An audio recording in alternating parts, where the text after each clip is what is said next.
guys, today's going to be the in-depth review of the Eureka Whirlwind. This one in particular is a 2000 model. Now the model number is, I should have had this memorized, 4380. Now the only reason I'm doing a review on these is because a lot of people kind of wonder what Eureka was thinking when they made this, and I can explain, the design of the machine better to you guys. Explain some of the somewhat decent features of the machine. Starting with the base here, it's a very simple. This one in particular is a standard width.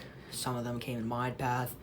The wide paths were actually more common, but every once in a while you'll come across one of these more narrow ones like this. And you can also, at the same time you could have gotten this, you could have gotten the later version of that. That one in particular is a 1995. But in 2000, they were selling a similar thing, but in bagged like that. And I don't know if they were selling the bagged version in narrow path like that in 2000, like this, but they might have been, but either way, you could have gotten a bagged version as well. And both of these two here did come in wide path variants.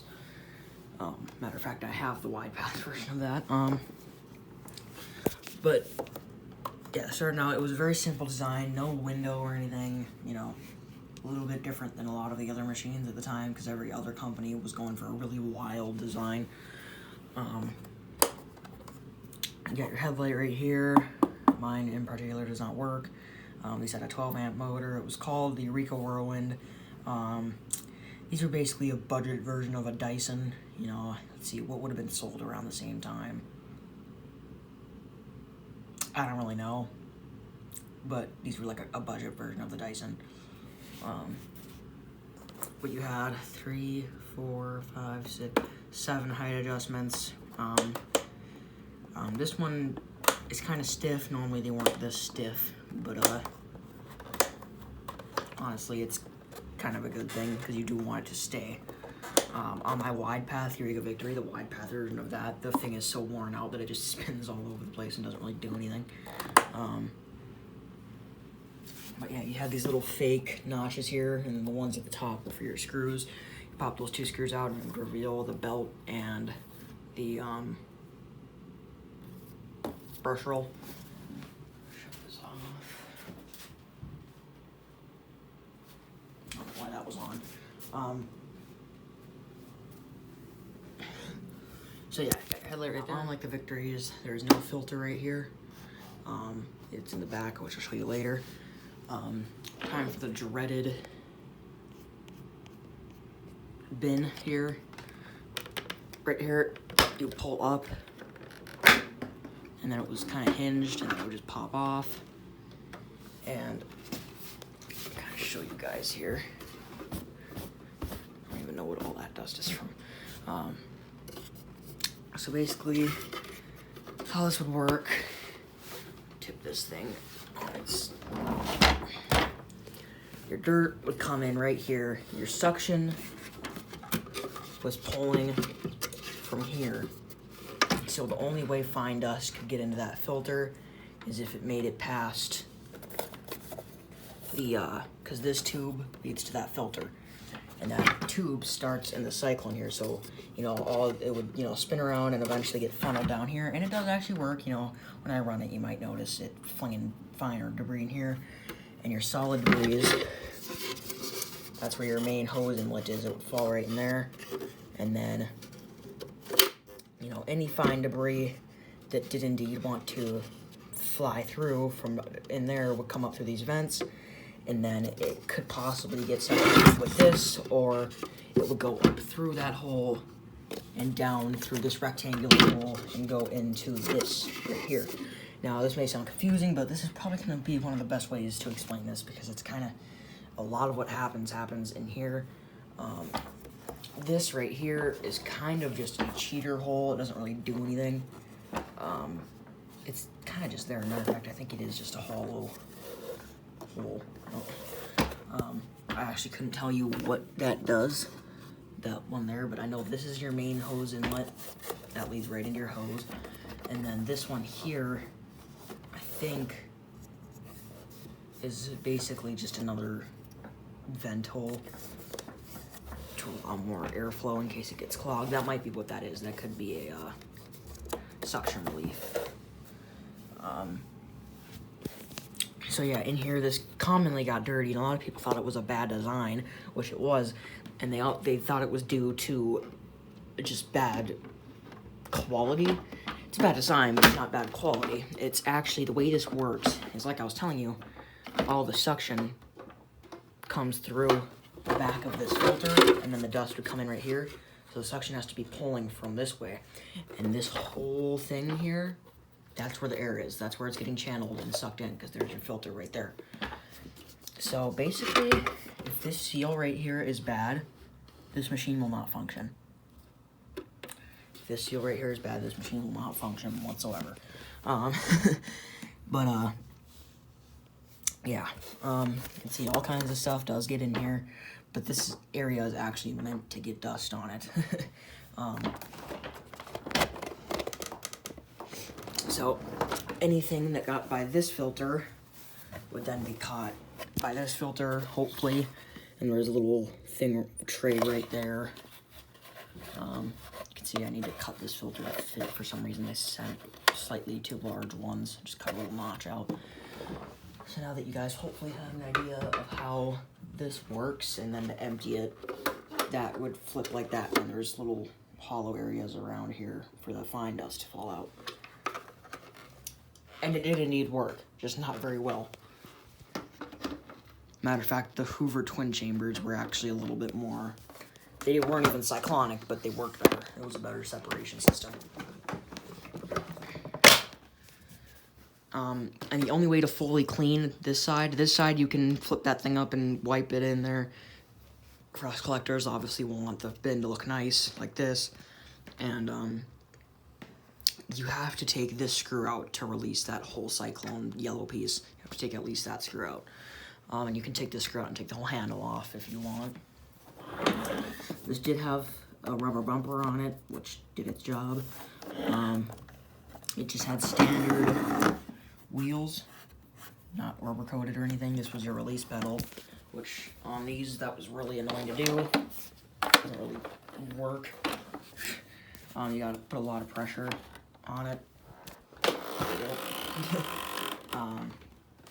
That was your first, and I think, yeah, it goes a little bit lower. You just kind of gotta stretch out that lower hose. Right there, you gotta stretch it out a little bit. You can see how much it stretches. So yeah. So it does actually lay pretty flat, but you're gonna be kind of, you know, with the funky design of this thing, you can probably get underneath the average bed with this. And one funky thing about these Eureka release pedals, yeah, they're kind of stubborn. They never really broke. I have yet to see one of these break. The one on this is good, the one on my wide path one is good.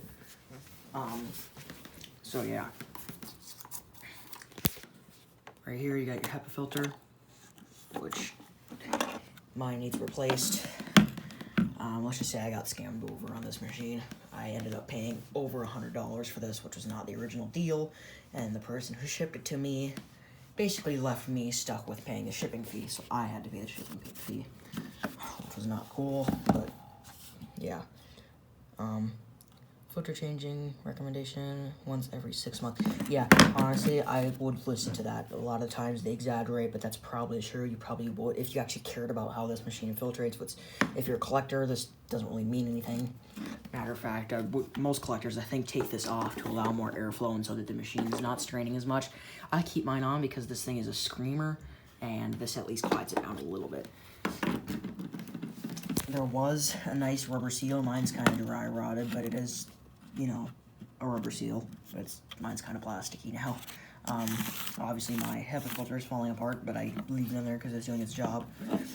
One thing that sucks is the replacement ones have a yellow casing, so if I buy a new HEPA filter, I'm gonna try and find a brand new gray housing one, or even a black housing, because I think this one's also a replacement filter. But yeah, that's just what came with it. This was broken when I got it, which wasn't mentioned. There was a lot of things wrong with this that weren't mentioned listening. It's also filled with dirt. So since that's broken, I gotta do that. Let's see, I do have this victory right here, so I can show you. And see how similar these things are.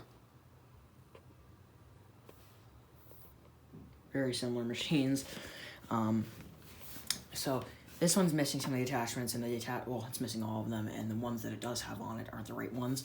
So basically with this Whirlwind, you would have gotten 2 extension wands, which is what we have here. You would have gotten 2 extension wands like this. You would have got a crevice tool like this. And you would have got a combo tool like this, right where this brush is. So everything I just showed you is what you would have gotten on this machine.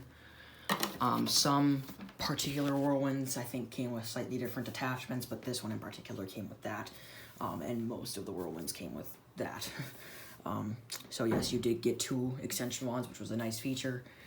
Roll this one out of the way.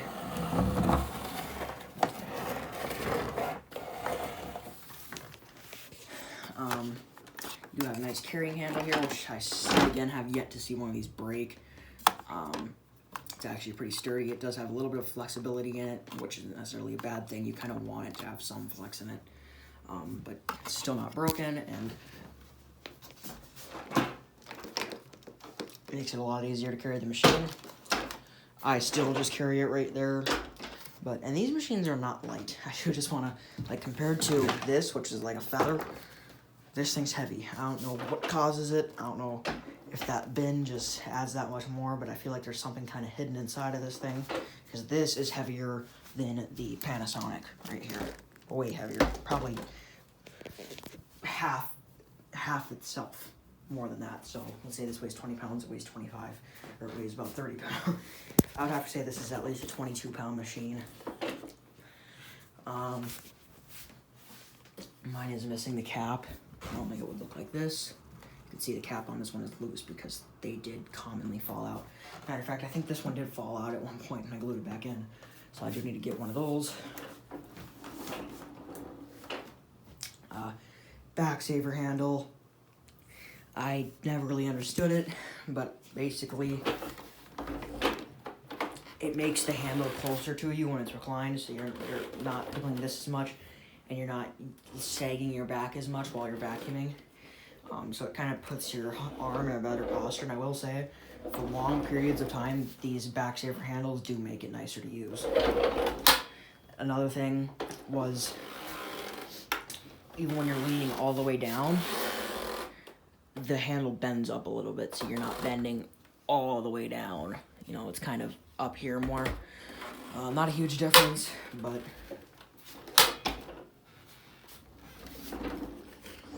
it's not a total gimmick. Now with this particular model, you did get a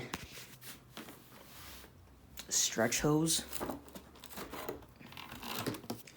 It's actually a really nice quality stretch hose.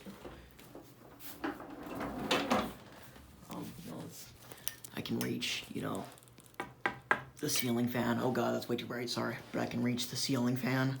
I can do most things with those 2 extension wands. I can easily reach up there. Even with 1 extension wand, I probably could. It looks a lot further up for you guys. I don't know why. But yeah. Nice hook here that also never broke. And it's hollow. So it's kind of surprising that they don't break. Kind of loops around like this. I always did kind of like the profile of these machines. They're kind of sleek looking. I liked the back saver style machines.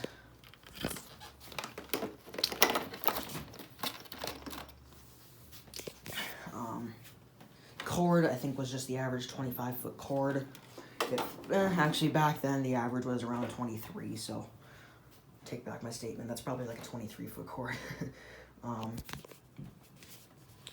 Does have a cord hook. Some Eureka Victories didn't have, or some of these machines didn't have cord hooks, for example. This one doesn't, and my other bagged one doesn't. So I'm wondering if that might have been, no, because Dylan Cleans, his bagged Victory has a cord clip.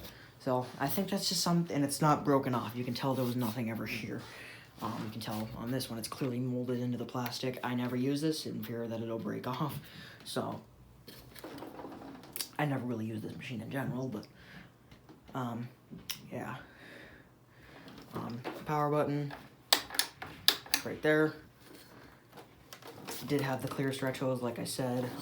If you didn't get that, you would have gotten the plastic hose. Now this one in particular is just really stretched out, but still it was just this crappy plastic hose. And no, it didn't come this stupid looking. That's just what happened to this one. Yeah, so you would have gotten a plastic hose that's not nearly as maneuverable while you're using it. You know, even if this isn't that long, it's a very slinky hose. It's a very well designed hose. Take a look underneath.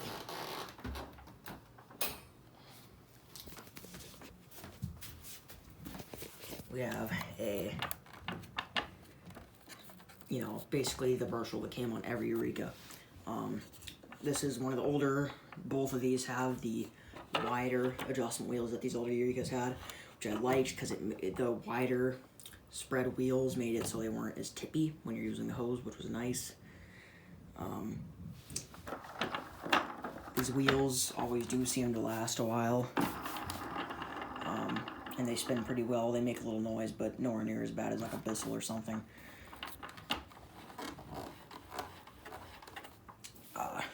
So yeah, standard brush roll.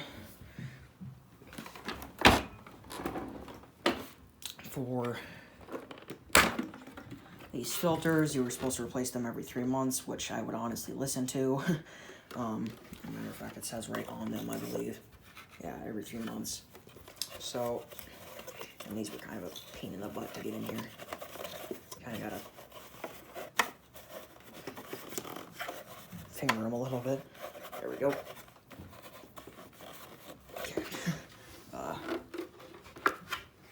So yeah. Now you guys have a better idea of how the cyclonic system works. Now you know that a lot of it happens in here, not in here. It took me a while to understand how it worked. All I knew was it sucked stuff up, so I just thought it looked cool. But now that I know how it works, it's even more interesting, because it's kind of a really funky design. Had the average Eureka metal motor mounts, which never did break, on like the Bissell motor mounts that did break. So yeah, let me go get a Phillips head screwdriver and I'll show you underneath. All you gotta do, get your Phillips head. The number 2 works just fine. Number 3 would be a little bit better, I think, but matter of fact, I think this is, nope, this isn't number 2. And it's a little loose, so a number 3 might. Matter of fact, you can also use a flat head on these. I normally hate flatheads, but in this case, I would recommend using a flathead because these Phillips heads kind of slip sometimes and you'll mess up the screw. I need to repaint these screws. So all you have to do is just lift up. And I've always noticed that it makes it easier if you press your recline button and recline the machine completely.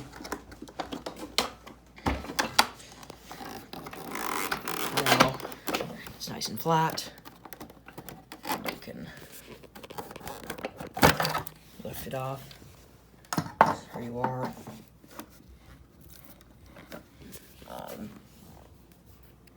So right here you got your motor mounts. Oh, that's cleaner from when wait.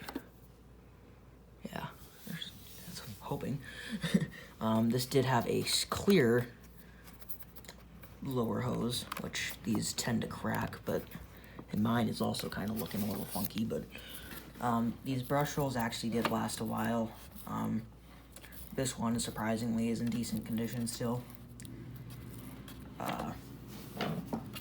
The belt on this is new, apparently. It's a fairly new belt. I guess I must have put that on there when I first got it. These things do go through belts fairly quick. Keep that in mind. Like I said, metal motor mounts, so they never really broke. If you are a collector, quick tip, grease these or oil them when you put them back on, and it makes it recline and go in the upright position a lot easier. You have your little service sticker here. You know, I do recommend, I know it sounds unnecessary, but when you take this brushel out and your belt, clean off your shaft. All you gotta do is turn on the machine, get yourself a little thing of sandpaper, and just while it's running, rub the sandpaper. This is for anyone who knows they can do this without hurting themselves, because this can be dangerous. Just use a piece of sandpaper and nicely glide it along here. It'll clean that up and you'll get more life out of your belts that way. Also, go ahead and wipe out this channel, wipe out all this. And it's good practice every time you change your belt to pop your end caps off, clean the underneath the end caps. A lot of dirt gets in there and it makes your brush roll harder to spin, which also wears out your belt faster. And then while you're under here, you might as well just pull your adjustment wheels down and pop this out and clean around that. It's just an easy service to do. It takes like 5 minutes and it saves you a lot of time in the long run. So yeah, and then put this back on. It's just a simple thing. You just put that back on there. Tighten down your screws evenly. Don't tighten down one all the way and then tighten down the other one all the way. You'll crack. You can, if you do that, it tends to crack the shroud here. But if you do it evenly, it's getting an even distribution on it, and then it won't crack. And you don't gotta freaking be the Hulk on these poor screws. Just a simple snug is fine. I will run this thing for you guys, but warning, turn your volume down. As yes, it looks like it's in good condition, but that motor is not in good condition. Well, I guess I shouldn't say it's not in good condition. The motor itself is fine. It's the fan that has quite a bit of dust on it, and I don't even feel like taking the fan shroud off. It's not even worth it.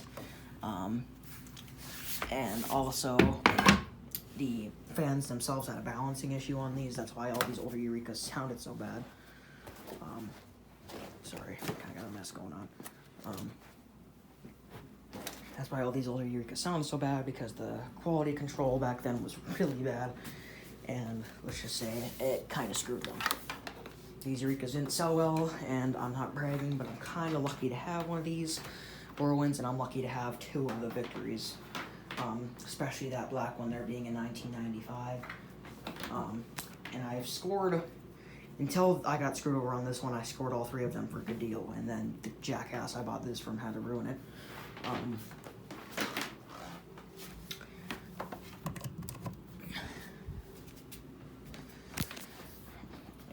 Sip of coffee at 5 in the afternoon.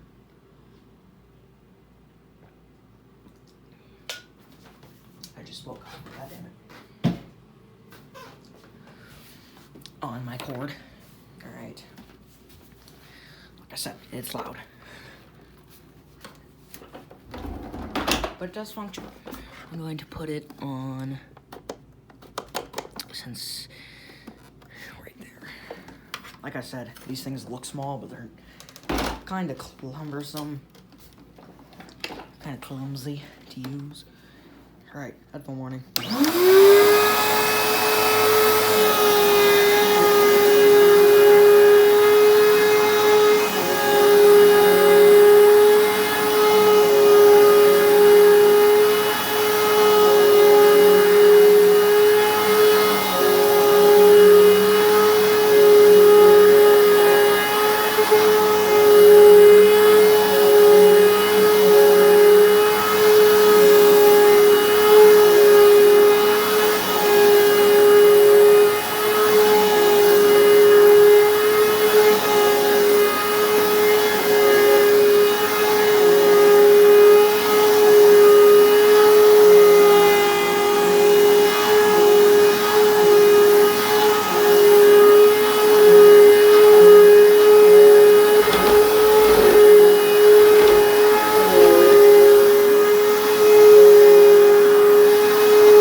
As you can hear, this thing is an absolute siren. it's not worth buying a new motor. And these Whirlwinds had kind of a funky, not only is there this motor housing, but there's also another housing around the motor, which the Victories do not have. I'm not sure what that's all about. But there's this, I'll have to, next time I take this thing down to the motor, I'll get a little video of it for you guys.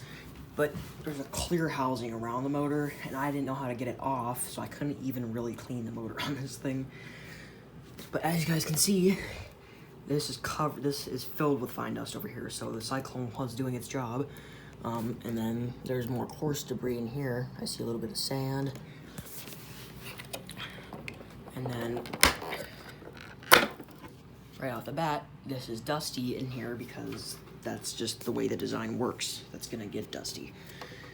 You can see all the carpet powder that was getting, you know, and I haven't put carpet powder down in a while, and that just shows that this thing actually doesn't clean too bad because it is finding carpet powder. Which a lot of people say that these things are just carpet shredders, which they kind of are. You can see the Cyclone actually separated some carpet powder into there.